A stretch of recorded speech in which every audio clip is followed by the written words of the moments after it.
Hey guys! Welcome again to Let's Share with Jam and Paulo. Parang ang tense natin.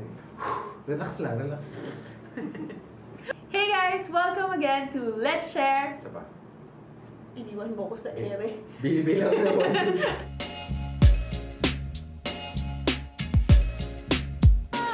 Hey guys! Welcome again to Let's Share with Jam and Paulo.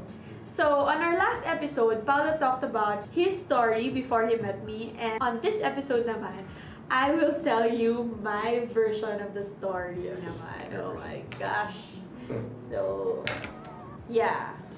You're supposed to say interested ako. Hindi ako interested. I am so interested. Before anything else, quick background. I grew up in church naman. Kung si Paulo, he grew up sa Taiwan. Ako, I grew up in church dito sa Philippines. I'm a pastor's kid. And I know na if magkakaroon ako ng boyfriend, kailangan talaga approve. Right from the start, I know na kailangan approve ng, hindi lang ng parents ko, hindi lang ng family ko, but I think kailangan approve ng buong church. Aminin nyo man or not, when you're young kasi, should I say, not naman wild. I'm not wild. No. I'm not wild naman. Compromiser tayo. Diba? Compromiser, yeah. Compromiser tayo. And on my part naman, it led me to not have a real committed relationship, which we call yung mutual understanding or yung MU. Actually, that's a term that I learned only here in the Philippines. Yeah. I didn't even know what MU meant. So, the first one is the best friend. And so, best friend, ito yung lagi mong kasama, Best friend. lagi mong kausap, ito yung you'll realize na parang gusto mo na siya, opposite sex mo, of course. You're not sure if gusto ka pa rin niya. Yung tinitingnan mo yung ginagawa niyo lagi together. Kasi di ba pag best friend mo, lagi mo kasabay kumain, lagi mong kausap, kasabay mo pumasok sa school or sa work, or lagi siya yung unang-unang nagla-like ng photos mo. You tend to think na, may gusto kaya sa akin to, or he or she is just being nice to me. Kapag may nagtanong sa inyo, kayo ba? Pati ikaw, hindi ka din sure if kayo ba, diba? Okay. So, maraming confused. Hindi lang yung ibang tao, but including yourself. Including yourself. Yung lesson dito is, number one talaga, is to be careful sa mga best friend na opposite sex. Somehow, hindi pwede na hindi ka magkakagusto at one point. Kasi parang since close kayo, kasi di ba ang feelings nade-develop siya. So, kung sino yung lagi mo kasama sa Big Brother house nga, di ba, sa PBB. Kung sino yung lagi nilang kasama, kahit na hindi naman nila yun yung ideal guy nila or ideal girl nila. Since lagi nilang kasama yun, nagkakagustuhan na rin sila, right? Pag best friend mo, you tend to develop feelings for that. Actually, this is one of the things that Jam loves teaching to her disciples, to everyone, to the younger people, basically. Maybe some of you or a lot of you believe na, no, I'm an exception. Kaya ko yan. Pag mayroon akong opposite sex best friend, I have more self-control than other people. But I can guarantee you that everyone falls to that trap at some point. It's nearly impossible to have an opposite sex best friend but not develop feelings for that person. It doesn't mean naman na hindi ka na pwede magkaroon ng friends na guys. Yes, diba? of course. Sabi nga sa Proverbs 4 verse 23, above all else, guard your heart. For everything you do flows from it. Kasi diba kung ano yung nasa puso mo, parang yun na yung lahat na susundin mo eh. So, guard your heart. And number two, for me opinion ko lang to. This is why I would never date a guy na merong best friend na girl. Kasi, kawawa din yung best friend or kawawa din yung guy. Kasi, kahit hindi mo aminin, may point na magsiselos ka din. Once naging kayo, parang mas better na ako yung best friend mo. Like, for Paulo, ako yung best friend niya, siya din yung best friend ko. Siya yung lagi una-una ko natatakbuhan in terms of kung sino man sa mga friends ko. Diba? So, I think that's better. Ikaw, what do you think about that? I agree because the very possibility, and I don't care if it's only a 0.000001% possibility, as long as that possibility is there, it's already dangerous. So we prefer to make that, to make that possibility completely 0%. Kaya sabi, guard your heart. It's better to be safe than sorry. So that's our philosophy in the way we approach our relationships. Yeah. And number two naman na kind of guy or MU is my kinda ideal guy. Kinda ideal guy? Yeah. Bakit kinda? Kasi this person naman, I think, na parang medyo nag-level up ng konti, natuto na sa past heartaches, di ba? From the best friend. So, syempre, meron ka ng more or less naisip mo na yung ideal guy or ideal girl mo. He's cute naman, he's from a Christian family, may kaya naman sa buhay, so check yan, ganyan. But since immature pa, and hindi pa ready for commitment, ang nangyari sa akin is compromise. Hindi kami pwedeng maging kami pa. Kasi parang promise na is mag-girlfriend lang siya after college. So sa mga nakakakilala sa akin, secret lang. Okay, so yung emotions over the head, diba? Parang sinarili ko lang siya. Hindi pa alam ng parents ko. I didn't ask for my mom's guidance. And sa side naman ng guy, not sure if I should tell them. Okay, so basta hindi approve ng parents niya. I think hindi approve ng parents niya. Ayan, anong nangyari? Compromise pa rin kasi thinking namin noon is wala naman talaga kami relationship eh. Pero, we treat each other as boyfriend and girlfriend. But you're not. But we're not committed to each other. We're not boyfriend and girlfriend. No strings attached. No, yan. So, pag tinanong ng parents, di ba, ganyan tayo eh. Alam ko yung style niyo eh.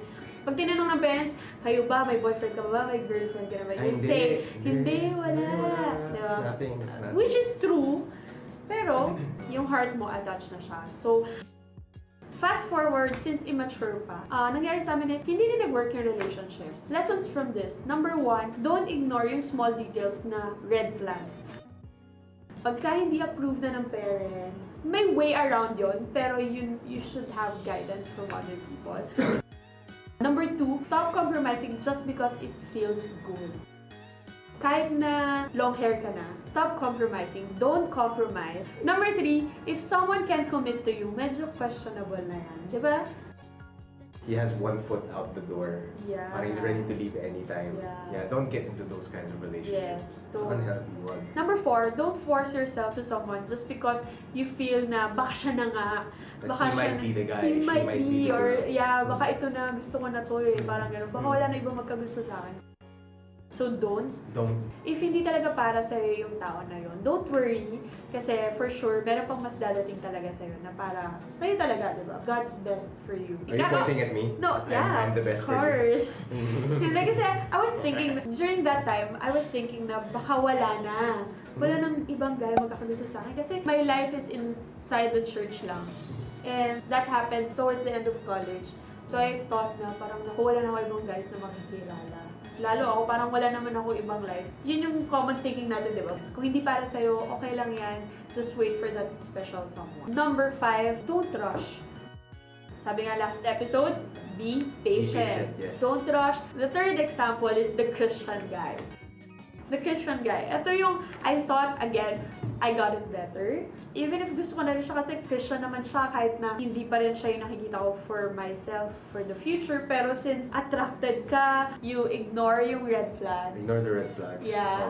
Kasi you think na he's nice naman, at least Christian siya, at least kilala na siya ng mga close sa akin, ng family ko, close friends ko. And ako, nangyari sa akin, parang tago kasi I think for some reason, feeling ko hindi siya ma-approve or baka hindi pa siya magugustuhan. Parang gano'n. I think ang lesson naman dito is, number 1, ito gusto ko to, na na-realize. Just because Christian na yung isang tao, it doesn't mean na you can ignore the red flags. So, hindi batayan yung Christian na kasi siya. So, I think okay na yan.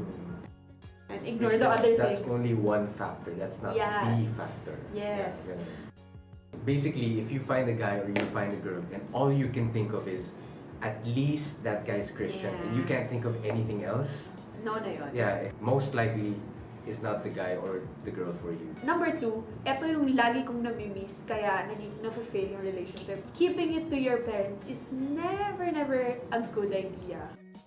Keeping your relationships from your parents? Yes. I mean like concealing, lying about it? Yeah. Yung hindi mo sila sinasama sa story nyo. For most of us kasi, pag nagtatanong yung parents, sino yan? Hindi, wala. Yeah. Ayos ka na, you go down. Tsaka, anong nangyari sa atin kasi, diba, parang feeling natin, ay hindi, pagbabawala na ako agad. We realize na may sense talaga yung sinabi nila. Because your parents want the best for you. Yeah. It doesn't mean na ayaw na nila magkaroon kayo ng relationship forever. course Kasi, not, yes. of course not. Don't worry Kasi, about it. alam mo, kami nga, di ba, sabi ko nga, ang number one fan namin is my mom. Our parents, di ba? Parang sila yung number one supporter namin. We owe our relationship to them, kaya healthy yung But we all relationship. went through the stage. We also went through that Yes. stage when we had to tell our parents, and of course our parents at first were hesitant because they want to guide Yeah. us to the right direction. Yeah. But eventually, once you start earning their trust, you have to earn the trust. You can't skip a step eh. You have to earn their trust. But we promise you na once you earn the trust, parang rewarding na eh. Super rewarding. In the end, sila na mismo magsasabi sa'yo na, i-date mo na si Jam, kawawa naman si Jam, she hasn't been spending Yeah. time with you. My mom is the one who encourages me to spend more time with Jam, and same with her mom. And number 3, stop using your heart over your head. Parang minsan, sobrang yung puso mo, kinikilig ako. Parang, oh my gosh, may Butterflies good in your night. stomach, Yeah, may you know, good butterflies night in your sa stomach. akin. May nagbigay sa akin ng ganito. Diba? Or, ang ganda niya kasi. Or, you know, stuff like that. At least makikita ng mga friends ko, I'm not single forever. And now, every time you watch a K-drama, tapos may kilig moments, siya na yung Yeah. iniisip mo, na sana ganun din kami, di ba? You know, those are good things. But, But don't let them consume you. yes, kasi relationships are not all about that. Relationships are hard That's work. only like Like a 5%, 10% of a Yeah. real relationship. So that's it. Overall lessons na I think nagustuhan ko dito is don't rush. Make your parents or spiritual leaders your partner when it comes to pursuing relationships. Ikaw, anong pinaka nagustuhan? Don't ignore the red flags. Yeah. Yeah. Of course, every single guy, they'll have that one good characteristic. But you also have to take note of the red flags. I hope to see you guys on our next episode kasi on our next episode naman, we'll share about your ideal partner. Masaya to kasi this story, maraming nagulat sa story namin. If you want more contents and updates, please follow us on Instagram and Facebook. Subscribe to the channel and leave a comment if you can relate. We'd love to hear what you think about everything that we shared to you guys. Yes. So, thank you. Again, guys, let's create a culture of purposeful sharing. Bye! Number 3.